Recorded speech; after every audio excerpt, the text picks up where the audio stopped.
Hi everybody, welcome to my homestead and welcome to my channel. My name is Jared. In this video, we're going to be talking about a new comet that's on its way. It was just discovered recently. It's going to be brighter. It's going to happen at a very interesting time. So I'll share all the details with you in just a moment. First, here's the update on the Book of Mormon sharing challenge. We're at 4,464. Which is an increase of 33 from yesterday. And then we've gone up 4 more people that are sharing that want to report as part of this challenge. And then we had a few other people that they wanted to remain anonymous, but their shares of the Book of Mormon were recorded. So please continue working on this. Let me know when you share a copy of the Book of Mormon. Put it in the comments below or send me an email. And please just make it short and simple so I can easily find it. Also wanted to give the update from my last video on the poll about Pastor Jeff from the Hello Saints channel. In fact, let me refresh this really quick. Okay, so this top option right here, that he's sincere, he's not looking for converts, not sowing seeds of doubt, that's gone up a little bit. Now it's at 30%. Whereas the rest of the 70% believe that he does want converts and is sowing seeds of doubt. And those two are kind of even, but more people believe that he's sincere compared to people that don't believe he's sincere. I read some of the comments. I realized that I can't put every single, and hopefully you realize I can't put every single possibility on here. I'm limited to 5 different options. I think it's like 5 that they allow you to do.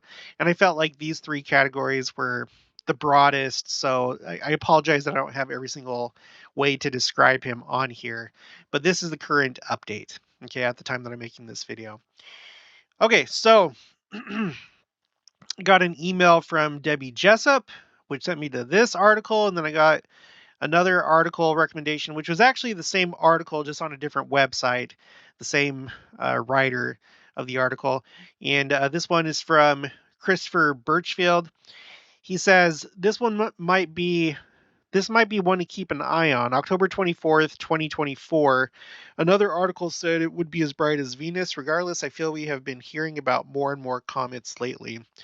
Yeah, and I think that we have. Now, just as a recap, let me go to my Second Coming timeline, zoom in. We just had, let's see, it was in January, or like at the beginning of February.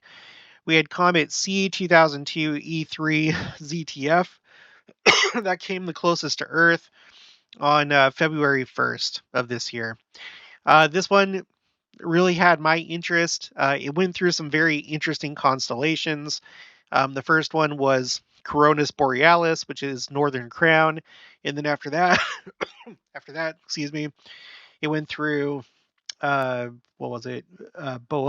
I think it's pronounced, which is a herdsman. So basically, a herdsman is a broad category of like shepherds and duck herders. Like I found out that there's duck herders when I did that video.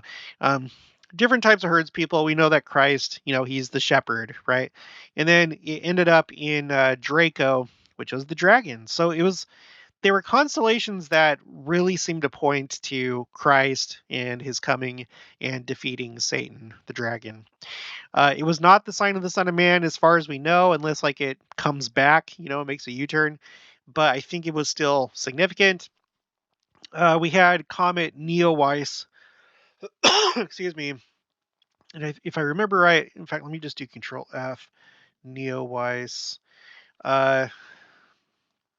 Comet Neowise, that was March 27th of 2020. So just like a week or two before April General Conference. And it was, let me close out of that. It was the brightest comet since Comet Hale-Bopp in 1997. Hey, close out of that. There. See that right there? So, yeah, there's been some interesting comets. And now we have this one to add to the mix. I've added it here to my timeline. Okay, so in fact, I need to change this to the 22nd. Let me just double check that. Okay, so let's go through this first article. This one was sent to me from Debbie Jessup. Let's see. Okay, so a bright comet is heading towards Earth and could outshine the stars in the sky, say astronomers. All right. Now that's different from this last comet, E3, which was not bright. If you wanted to see it, you basically had to have like a pair of binoculars or a telescope. I did not actually lay eyes on it, so I didn't see it with my naked eye. Although I think you could have seen it, but it was just it was difficult. This one will be different. And what's interesting is it says the last time the comet visited Earth was around 80,000 years ago. Uh, I was already kind of shocked a little bit by Comet E3 back in February because they said that that one had not been around for 50,000 years. And so I was, just playing around with the idea of, could it be the sign of the Son of Man? They look at objects, they look at their trajectories, and then they make assumptions and calculations. And so, based on the characteristics that they see, they classify it as a comet. But what if actually it was the sign of the Son of Man? What if it's actually Christ coming toward the earth? We don't know exactly how that's going to play out. All we really know is what Joseph Smith said, that when it appears, it's going to be small at first, but it's going to grow brighter and brighter. And people are going to think that it's either a planet or a comet. Okay. So that's why I think it's important to watch comets, because maybe one of them will end up being Christ coming to the earth. Who knows? So, and if there's one that they're like, whoa, we haven't seen this before, we didn't know about it, it has like a really big orbit, it takes 50,000, 80,000 years to go around the sun. Well, maybe it's because it's not in orbit. Maybe it's coming for the first time. Um,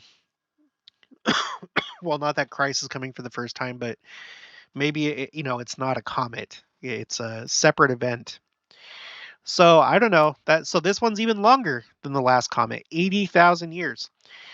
It says the comet is likely to be so bright it could outshine our stars. So yeah, that's pretty bright. A recently spotted comet is expected to shine brighter than the stars in the night sky as it passes our planet, according to astronomers. The comet, named C 2023-A3, is hurtling toward the Earth at about 180,610 miles per hour per space.com. If all goes well, the comet, which last passed the Earth about 80,000 years ago, will start being visible with the naked eye around October 2024, according to data from the Minor Planet Center. And we're going to look at what's going on in October in 2024. So hang on for that. It could be as bright or brighter as our stars, and much more brilliant than the recent ZTF comet. That's the E3 comet that I was just talking about that passed Earth last month. C 2023-A3 is expected to reach brightness magnitude between -0.7 and -5 per space.com. The technical term means it will be potentially as bright as Venus in our night skies. Now, that's interesting because we can all see Venus right now. It's currently visible. I'm not. Well, I don't know how it goes with like the southern hemisphere, but at least in the northern hemisphere, it's visible. We just had a conjunction between Jupiter and Venus, and it was quite the sight to see. So much so that there were people that thought it was a UFO and called it in. There's a bunch of different articles that point to that fact, that people were just like, I guess people that are oblivious to the sky and not really watching, they thought that it was a UFO because it was just so strange looking. And by the way, if you didn't catch the video that I did about that, so this was on March 1st that there was that conjunction, but it wasn't just Venus and Jupiter. Sorry, Venus and Jupiter. On that same day, um, there was another conjunction with Mercury and Saturn, and looking at it like from a bird's eye point of view, like well, I guess like a space bird looking down on the Earth. It just looked like a big V, with Earth being the connecting point. Looking one way, it was Venus and Jupiter. Looking the other way, it was Mercury and Saturn. And having two conjunctions on the same day is relatively rare. And that's something that I found out as I did that video. So make sure to go back and check that out if you missed it. But I definitely think that that was a sign of some sort.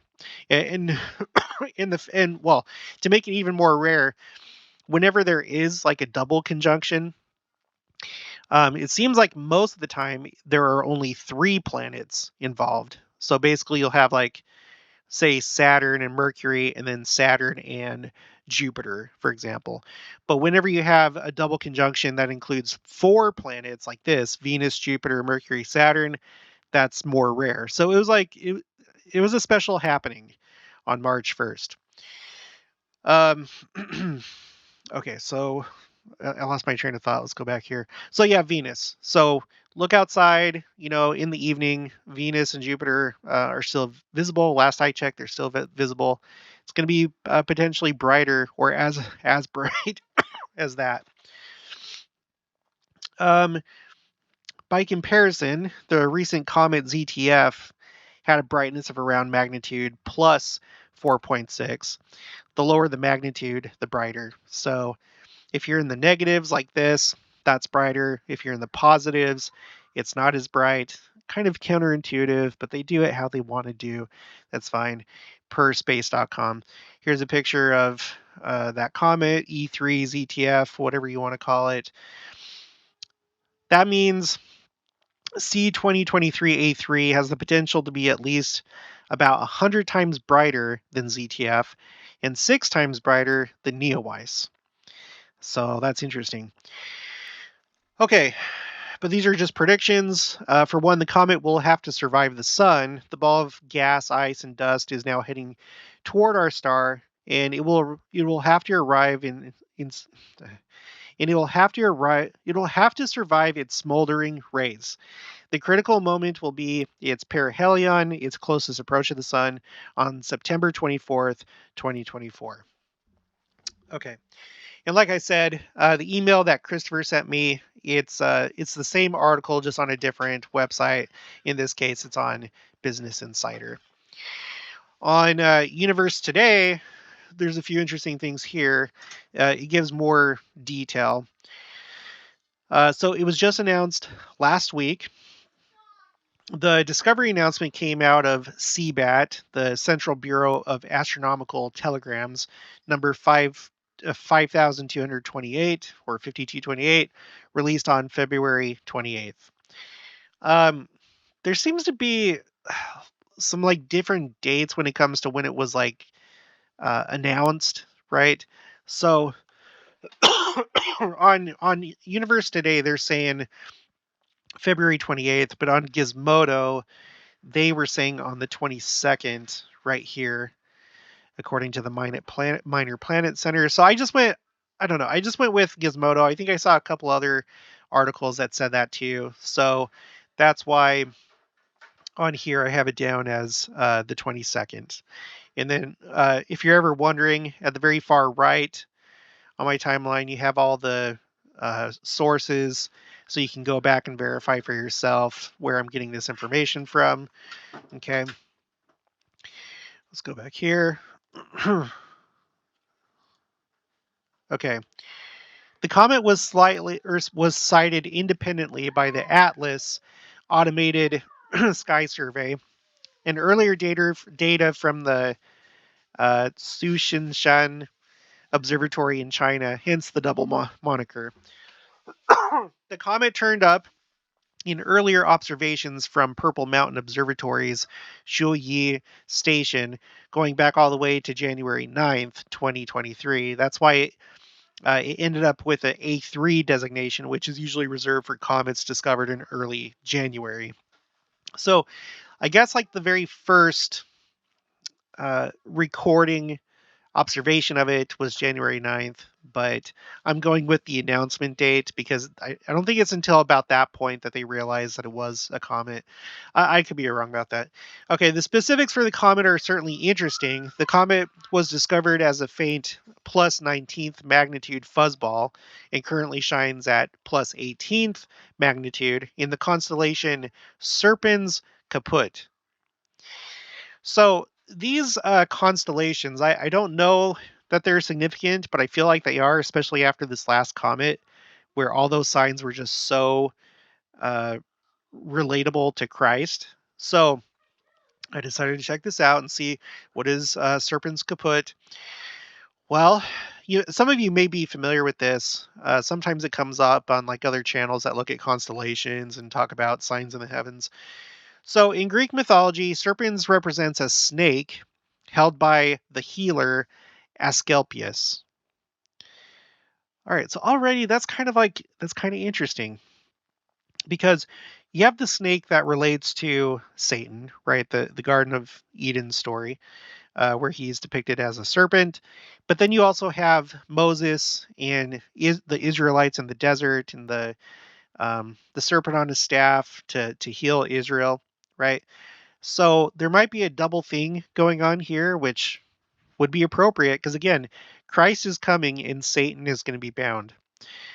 Satan's time of ruling on the earth and influencing the major powers here on earth, it's coming to a close. So it's just an interesting thing. Represented in the sky by the constellation, I don't know how to pronounce this. Ophiuchus. I'm going to go with Ophiuchus. Asclepius once killed the snake, but the animal was subsequently resurrected after a second snake placed a revival herb on it before its death. As snakes shed their skin every year, they were known as the symbol of rebirth in ancient Greek society, and legend says Asclepius would revive dead humans using the same technique he witnessed. Although this is likely the logic for Serpens' presence with Ophiuchus, the true reason is still not fully known. Sometimes Serpens was depicted as coiling around Ophiuchus, uh, but the majority of atlases show Serpens passing either behind Ophiuchus' body or between his legs. So in this case, um, looks like it's going between his legs. Here's Ophiuchus right here. Here's the serpent. Okay, let's go back.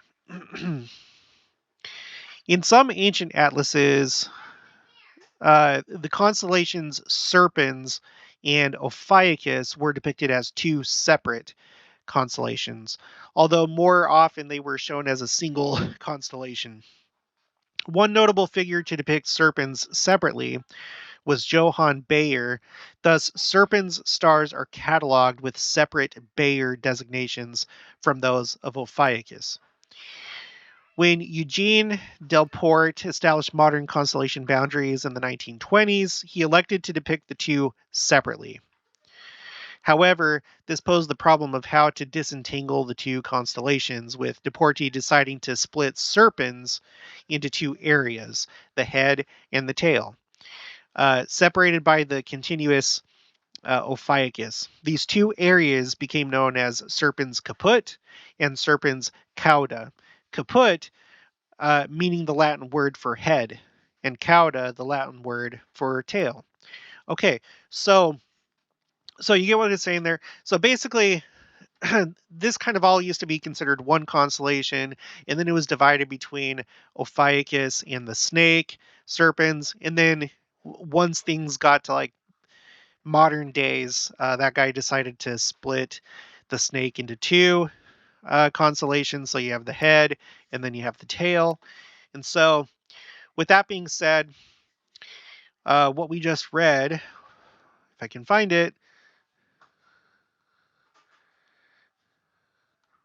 is that it's going through Serpens Kaput. So that's the head. That's the head. And that, that for me immediately evokes the imagery from Genesis, where it says, where God is talking to Eve. Let me just do let's do the scripture citation index, search scriptures. Well, let's do all of them. Let's see, crush his head, right? Isn't that, wound his head? Wound? Oh, I hate it when this happens.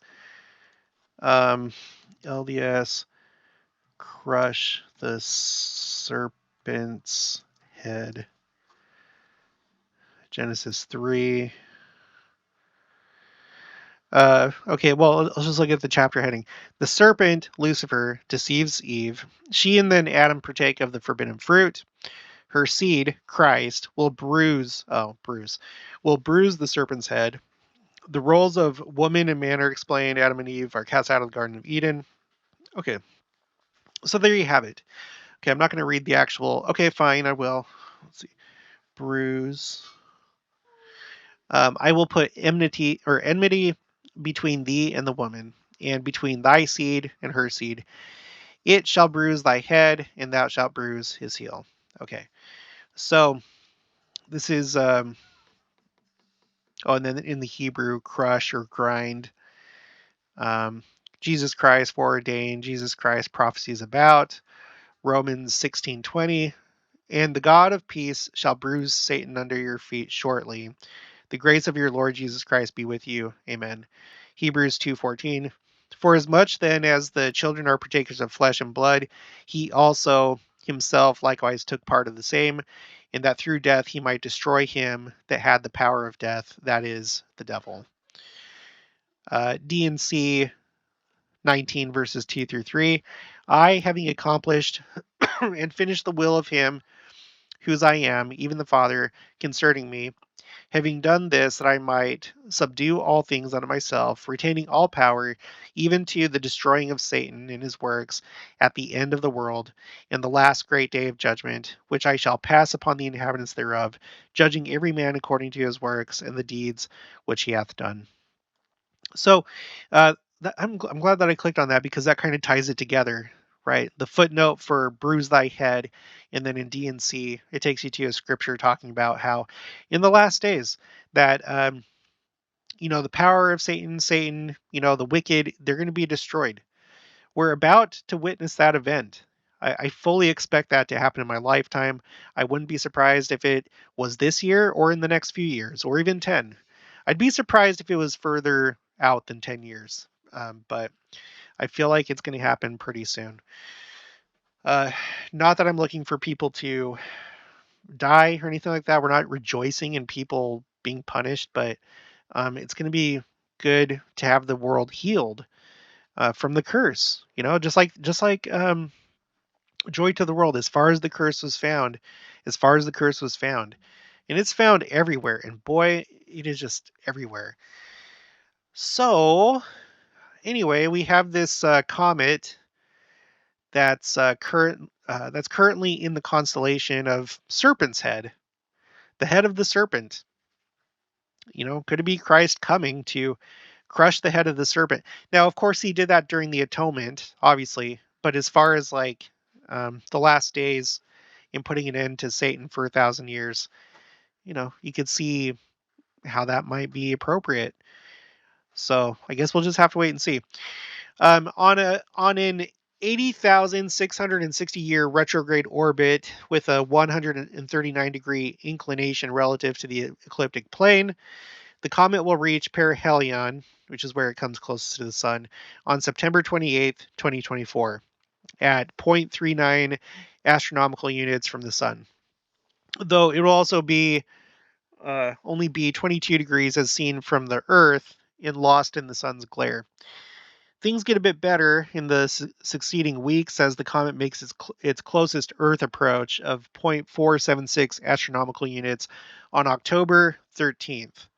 So that's when it's going to be the closest to Earth. I don't tend to care too much about the perihelion.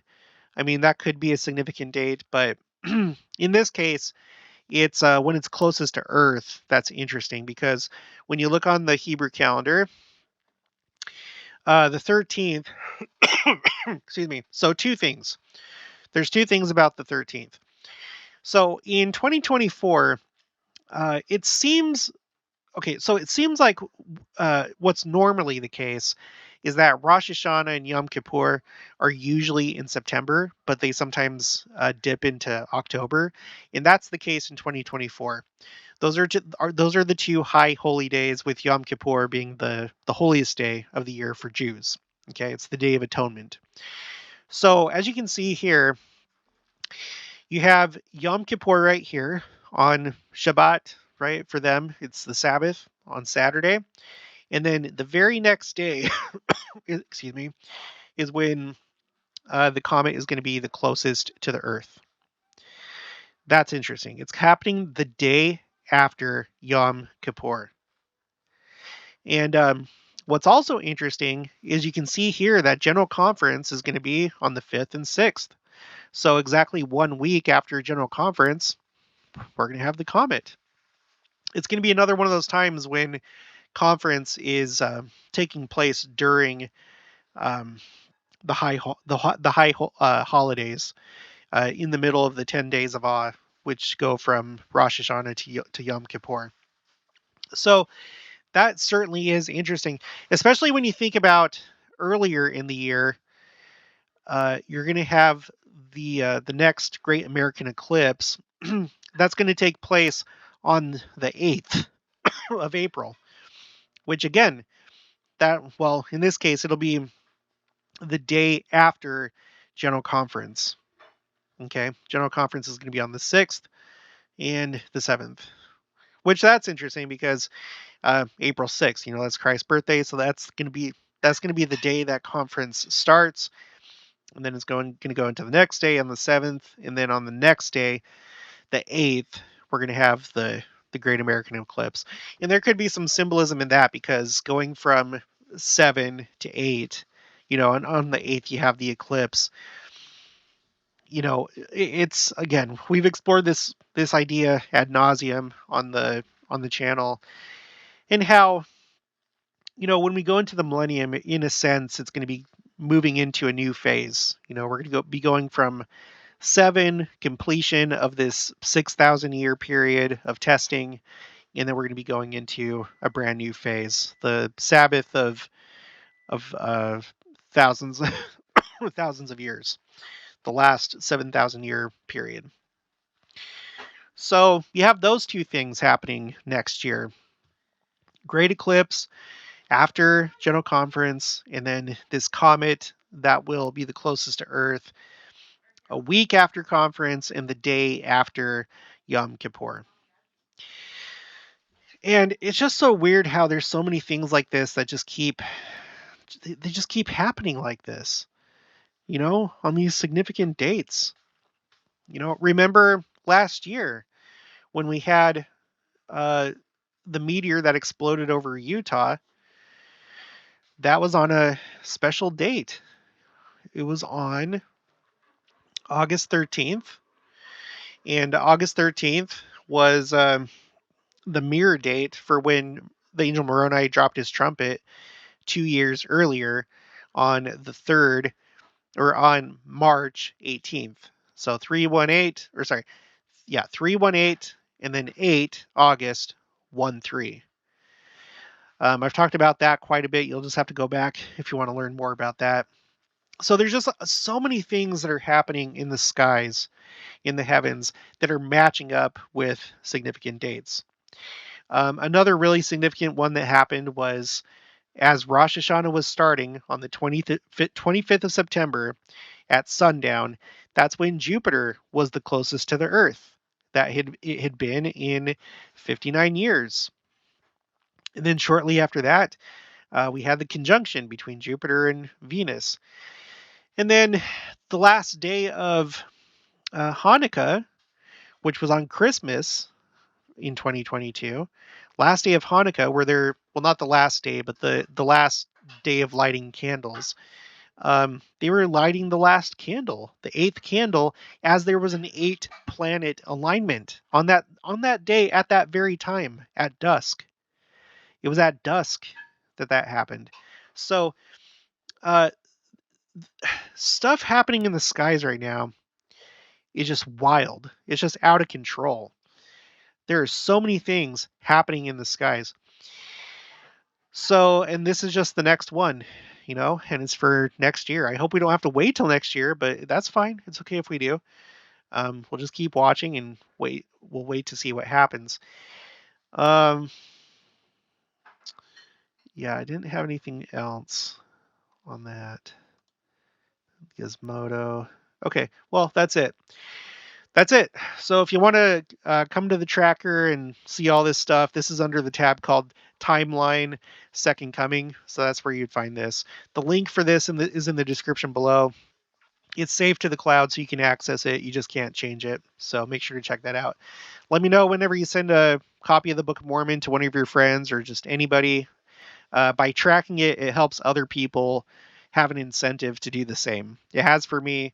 So let's keep sending out copies of the Book of Mormon, make these numbers go up as high as possible. And it's not just numbers, obviously. Pray over your people, be personal, don't be robotic, but we still want obviously numerical success. And then let's just check in one last time with this poll. I'm going to refresh it. It went from 182 votes to 217, and it's staying steady pretty much. 30% for the people that think that he's sincere and not looking for converts, and that he's not sowing seeds of doubt. And then 70% between those that think that he wants converts and sowing seeds of doubt. But there is a division between those two. More think that he's sincere than those that don't. 37% to 33%. 4% difference. Okay, well, that's going to be it for this one. If you haven't already, please make sure to subscribe. Like this video if you liked it. Leave your thoughts and opinions down in the comments below. Also, make sure to share it. And I'll talk to you guys later.